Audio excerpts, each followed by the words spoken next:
Bismillahirrahmanirrahim. Assalamualaikum dan salam sejahtera semua. Waalaikumsalam. Syukur kepada Ilahi dapat kita bersua kali ini dalam satu forum ilmiah bagi membincangkan berkenaan satu isu iaitu teknologi komunikasi. Sebelum itu, saya ingin mengalukan kehadiran tuan-puan pada majlis kita pada hari ini. Semoga kita semua akan memperoleh manfaat yang berguna daripada forum ini insya-Allah. Tajuk forum kita pada hari ini berkisar mengenai kesan daripada perkembangan teknologi komunikasi pada hari ini. Sebagai pembuka bicara, izinkan saya menyampaikan serangkap pantun.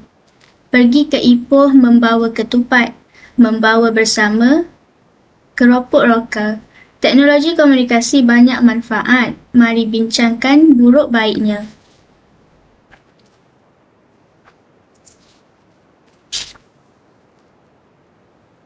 Sebelum pergi kepada dua orang panel kita pada hari ini, izinkan saya memperkenalkan diri saya sendiri dahulu.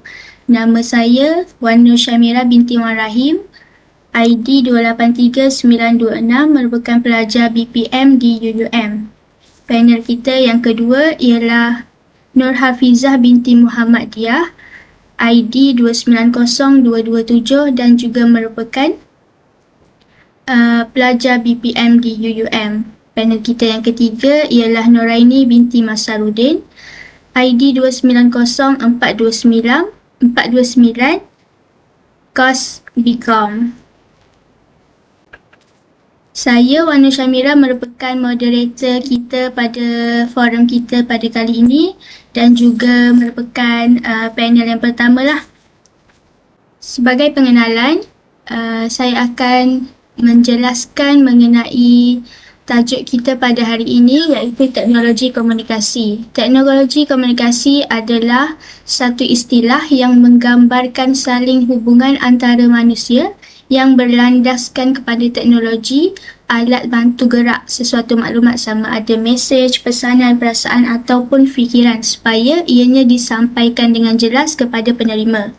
Kita boleh lihat daripada zaman prasejarah lagi sudah wujud teknologi dalam komunikasi ni, tetapi berbeza dengan zaman sekarang ialah perkembangan teknologi dahulu yang berlandaskan kepada kemajuan dan kepintaran manusia pada zaman tersebut berbanding pada masa kini. Okey, dalam teknologi komunikasi ni dia terbahagi kepada 4 komponen utama iaitu pemberi, medium, kandungan penyampaian dan juga penerima. Okey, pemberi ni istilah ni mewakili individu yang menyampaikan sesuatu pesanan. Yang kedua adalah medium, sesuatu yang berupaya menyampaikan maksud-maksud tertentu kepada pihak lain. Contohnya komputer, internet, jalur lebar dan sebagainya. Yang ketiga adalah kandungan penyampaian iaitu merujuk kepada isi kandungan mesej kita itulah, dan yang terakhir ialah penerima. Objektif kita dalam e-forum kita pada hari ini ialah dua perkara iaitu untuk mengenali apa itu teknologi komunikasi dan untuk mengenal pasti masalah-masalah yang wujud dalam teknologi komunikasi. Okay, di sini saya akan sebutkan 3 definisi masalah yang ada dalam e-forum kita pada hari ini. Yang pertama ialah melalui teknologi komunikasi ini, kita berupaya menikmati kemudahan perkongsian maklumat tanpa sempadan. Setiap hari, jutaan pengguna internet akan berkongsi pelbagai maklumat dan bahan tidak sesuai, menikmati saluran maklumat dan hiburan dengan bebas di mana sahaja melalui internet. Okay, melalui definisi masalah ini, kita dapat hasilkan justifikasi masalah. Okey, saya akan serahkan justifikasi masalah ini kepada panel kita yang pertama, Puan Nur Hafizah, silakan. Assalamualaikum warahmatullahi wabarakatuh. Okey, berkenaan dengan definisi masalah yang telah diterangkan tadi berkenaan dengan kemudahan dengan maklumat tanpa sempadan. Okey, apa yang kita boleh justifikasi daripada masalah yang timbul? Kita pergi kepada justifikasi masalah. Untuk yang pertama, definisi tadi berkenaan dengan maklumat tanpa sempadan, apa yang boleh kita nampak dekat sini adalah berkenaan dengan perkembangan teknologi komunikasi ini meletakkan kita dalam era cyber di mana kita berdepan dengan konsep dunia tanpa sepadan kini. Jadi ia melibatkan satu proses yang membolehkan sesuatu aktiviti disebar atau diperluaskan ke seluruh dunia melalui kemudahan sistem komunikasi. Hasilnya semua maklumat kini dapat diakses dalam sekelip mata melalui pelbagai aplikasi yang telah dibangunkan secara tidak langsung, dan hasil gabungan aplikasi terkini melalui media sosial, ianya telah merancangkan lagi pembentukan jaringan perhubungan sosial dan komunikasi secara dalam talian. Sifat media sosial yang lebih interaktif buat masa pada hari ini, dengan adanya ciri interaktif ini dapat mempertingkatkan kepuasan komunikasi secara dalam talian. Ini menurut Muhammad Azul Muhammad Saleh tahun 2012. Dengan pelbagai perkongsian maklumat peribadi yang tak terkawal oleh pengguna di media sosial, secara tidak langsung ianya sebenarnya membawa kepada impak negatif, antaranya akan berlaku kecurian maklumat peribadi, berlakunya pencerobohan data, berlakunya penyalahgunaan maklumat dan sebagainya. Kembali kepada moderator. Terima kasih Puan Nur Hafizah atas penerangan yang baik dan sangat jelas. Hadirin sekalian, sememangnya kita akuilah penggunaan internet ni mempunyai banyak kebaikan dan boleh jadi membawa kepada keburukan jika kita salah menggunakannya. Betul. Jadi kita balik kepada definisi masalah kita yang kedua, iaitu peningkatan digital transformasi dalam teknologi telah membuka peluang kepada perkembangan jenayah cyber. Pelbagai jenayah akan berlaku, di antaranya ialah penipuan dalam talian, transaksi palsu, buli cyber dan sebagainya. Jenayah cyber ni memberi kesan buruk kepada negara kerana ia akan menggalakkan aktiviti jenayah dan ketidakadilan sosioekonomi di kalangan masyarakat. Yang kedua, definisi masalah yang kedua ialah peningkatan digital transformasi dalam teknologi telah membuka peluang kepada perkembangan jenayah cyber. Pelbagai jenayah berlaku, di antaranya penipuan dalam talian, transaksi palsu, buli cyber dan sebagainya. Jenayah cyber ini memberi kesan buruk kepada negara kerana ia menggalakkan aktiviti jenayah dan ketidakadilan sosioekonomi di kalangan masyarakat. Panel kedua, Puan Hafizah boleh berikan justifikasi berdasarkan definisi masalah yang diberikan. Silakan. Terima kasih. Kalau kita tengok balik pada peningkatan pada definisi yang moderator dah maklumkan tadi, membuka peluang kepada perkembangan jenayah cyber. Kalau kita tengok dekat sini, kemajuan teknologi jika kita uruskan dengan baik akan mewujudkan jurang dan kelompongan digital yang mana dapat menarik perhatian dan secara tidak langsung berlakunya peningkatan jenayah cyber. Secara umumnya jenayah cyber ni kita maksudkan sebagai kegiatan jenayah yang dilakukan menerusi alatan elektronik seperti komputer dan rangkaian. Pada masa ini, masyarakat telah didedahkan dengan penggunaan media elektronik untuk memudahkan kehidupan seharian, khasnya yang melibatkan urusan pekerjaan, urusan pembelajaran, medium perniagaan, merapatkan hubungan antara kemasyarakatan dalam aspek komunikasi dan sebagainya. Dalam konteks jenayah pula, kita boleh takrifkan sebagai ianya berlaku disebabkan oleh penyalahgunaan peralatan berteknologi tinggi dengan tujuan untuk kepuasan diri mereka sendiri yang tidak bertanggungjawab. Jadi, itu sahaja. Terima kasih Puan Hafizah atas penerangan yang diberikan. Seterusnya, saya sendiri akan memberikan definisi masalah yang ketiga, iaitu perubahan budaya baru yang tercetus dari revolusi teknologi, ledakan pengetahuan dan pengaruh globalisasi telah membawa idea liberalisasi budaya luar. Ianya telah mempengaruhi bahasa dan budaya masyarakat yang sedia ada. Dari segi pengaruh terhadap bahasa, ianya telah memberikan suatu tamparan hebat terhadap bahasa Melayu melalui kaedah penjajahan pemikiran. Dan dari segi pengaruh budaya, idea liberalisasi ini membawa makna secara global, iaitu kebebasan.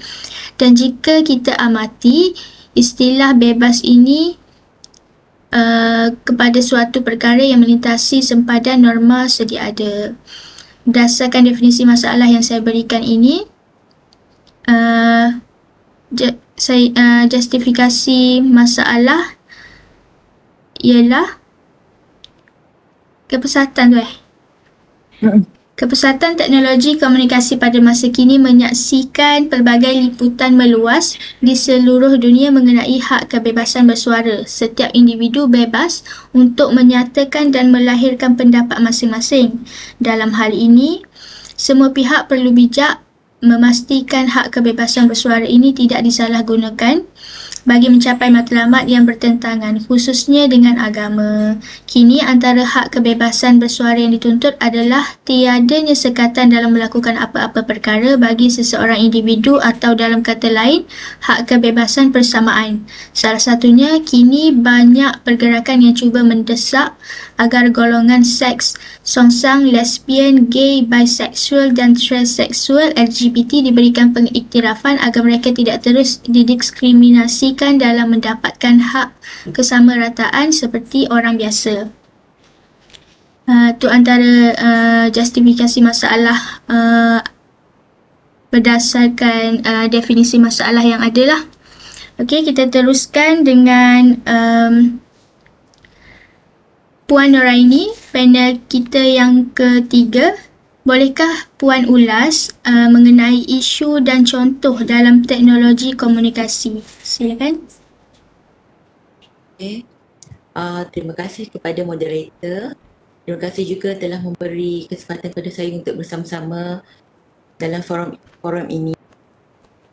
Berbalik kepada soalan yang ditujukan kepada saya,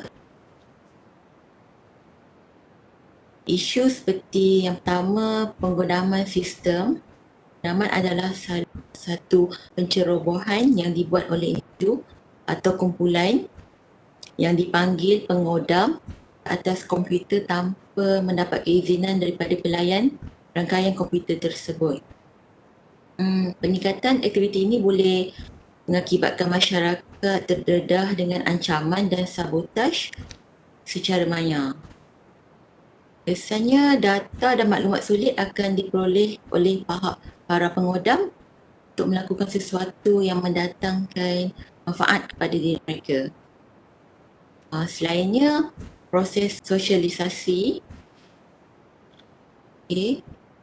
Proses sosialisasi membawa maksud seseorang individu yang mulai menerima dan menyesuaikan diri dengan unsur kebudayaan yang berbeza atau sama. Penggunaan internet secara meluas dan tanpa batasan boleh mengakibatkan masyarakat terutama golongan remaja mudah terdedah dengan budaya luar. Oleh itu, proses sosialisasi akan terganggu di mana adat, budaya, perilaku, bahasa dan agama akan mengalami gangguan dan akan menyebabkan golongan remaja mula melupakannya. Kesannya lahirlah masyarakat yang tidak harmoni dan tiada semangat perpaduan. Saja. Terima kasih kepada Puan Noraini atas penjelasan yang diberikan. Dengan adanya teknologi yang canggih, segala tugas dapat dilaksanakan dengan cepat dan betul. Sebagai contoh penggunaan sistem seperti pencerobohan.